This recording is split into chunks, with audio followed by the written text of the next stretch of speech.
한 주간 새로운 삶을 또 열심히 살아가실 우리 청년분들을 주님의 이름으로 정말 축복하며 또 사랑의 말을 전합니다. 이번 주 여러분들이 보게 될 큐티 말씀을 또 함께 나눠보면서 작게나마 도움을 드리고 싶은 김동윤 목사입니다. 자, 이번 주 우리가 살펴볼 주삼 큐티 본문은요, 마가복음 6장과 7장의 본문이에요.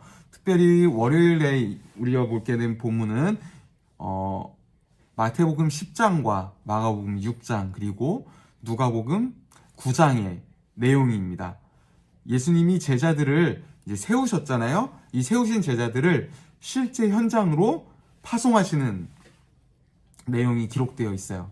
자, 그런데 오늘 우리가 읽은 본문에서는 이제 그러한 예수님의 당부의 말씀이 주로 적혀 있어요. 당부의 말씀이 주로 적혀 있는데 이 당부의 말씀을 조금 더 자세히 보고 싶으시면 마태복음 말씀을 보시는 게 더 좋습니다. 그래서 마태복음과 마가복음, 누가복음 말씀들을 서로 비교해 보시면서 예수님이 이런 당부를 하셨구나, 이런 마음이신가 보다, 이런 마음이시겠다. 그리고 이 말씀을 들은 제자들의 반응 또한 살펴보시면 조금 더 오늘 본문을 묵상하심에 있어서 많은 도움이 되시지 않을까 생각을 해요. 자, 화요일 본문은요, 조금 지나간 이야기가 등장을 해요. 네, 화요일 본문은 이제 예수님의 소문이 더 왕성하게 이제 퍼지기 시작하면서 사람들 사이에서 세례 요한이 다시 환생했다, 세례 요한이 다시 나타났다라는 이제 말로 시작을 합니다. 즉, 세례 요한은 예수님이 이제 이쯤 되셨을 때 이미 죽은 사람이 된 거죠. 자, 그런데 세례 요한이 어떻게 죽었는지에 대해서 마태가 오늘 본문, 화요일 본문에서 기록을 하고 있어요. 화요일 본문에서 기록을 하고 있는데, 이 본문을 읽을 때, 여러분 펜을 꺼내셔서 등장인물들을 한번 정리해 봤으면 좋겠습니다. 자, 헤로디아가 나오고요. 헤롯이 나오고, 헤로디아의 딸이 나와요. 근데 헤로디아의 딸은 그렇게 큰 영향은 안 줘요. 자, 헤로디아와 헤롯을 비교를 해보시면 좋을 것 같아요. 세례 요한이라는 한 사람을 놓고 헤로디아가 바라보는 관점과 헤롯이 바라보는 관점이 서로 달라요. 그래서 이 다른 관점을 비교해 보시면서 말씀을 묵상해 보시면 조금 더 묵상을 하심에 있어서 조금 더 쉽게 접근할 수 있지 않을까 생각을 해봐요. 또 당시에 세례 요한이 얼마나 이 이스라엘 사회에서 큰 영향을 끼쳤던 사람인가에 대해서도 한번 생각해 보시면 좋을 것 같습니다. 세례 요한의 죽음에 대한 이야기 뒤에 수요일 본문은 우리가 너무나도 잘 아는 말씀입니다. 바로 오병이어 이야기예요.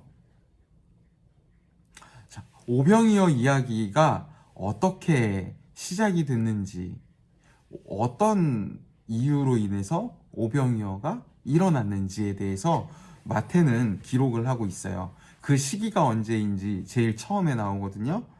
파송했던 제자들이 돌아왔을 때 이들의 보고를 받으신 뒤에 이 오병이어의 기적이 일어나게 됩니다. 자, 이 오병이어의 기적에 대한 상황을 여러분 말씀을 통해서 한번 그림을 그려보면 좋을 것 같아요. 파송했던 제자들이 돌아와서 어떤 이야기를 했을까? 관련 본문들을 또 살펴보시면 좋겠죠. 오병이어와 관련된 본문은요, 마가복음 6장에 우선 나오고요. 자, 마가복음 6장과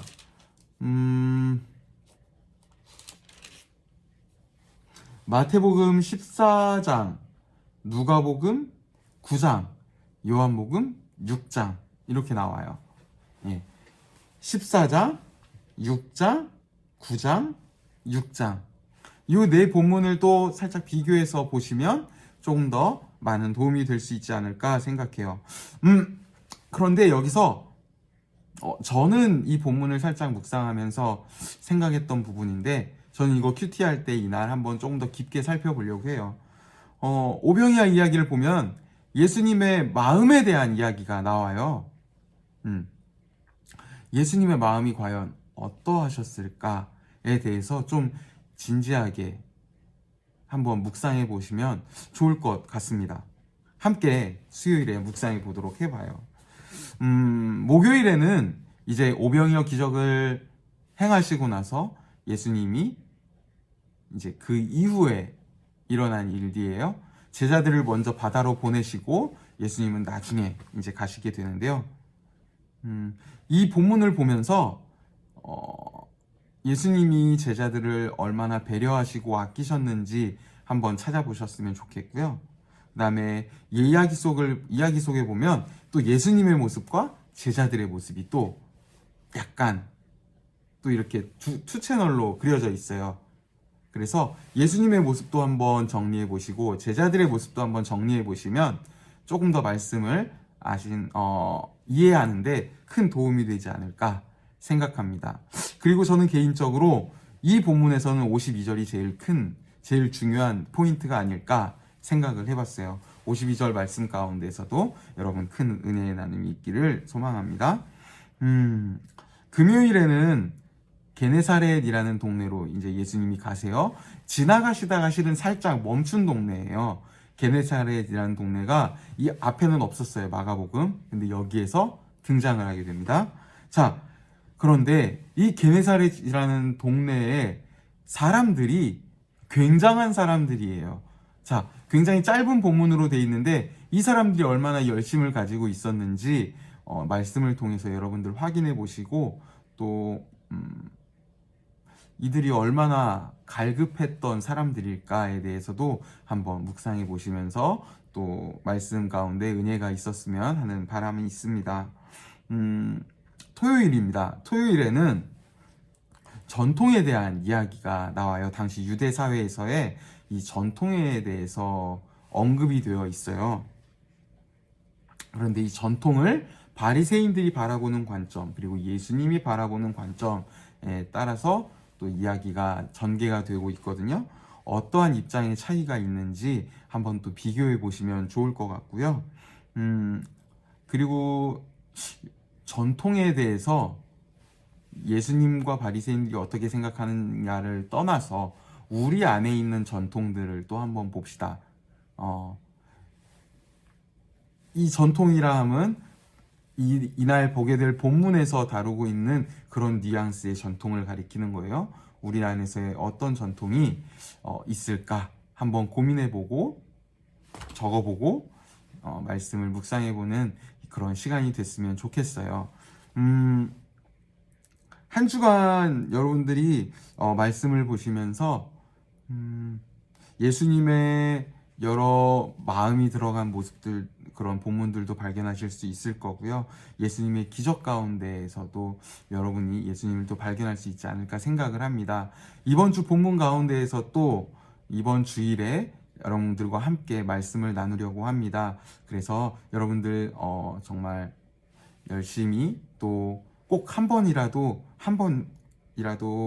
그냥 본문을 하루에 꼭 한 번씩 읽어보시면서 묵상해 보시고 넘어가시면 주일에 조금 더 설교를 들으시면서 말씀 가운데 조금 더 큰 은혜가 있지 않을까 생각을 해봐요. 여러분 한 주간의 삶을 응원합니다.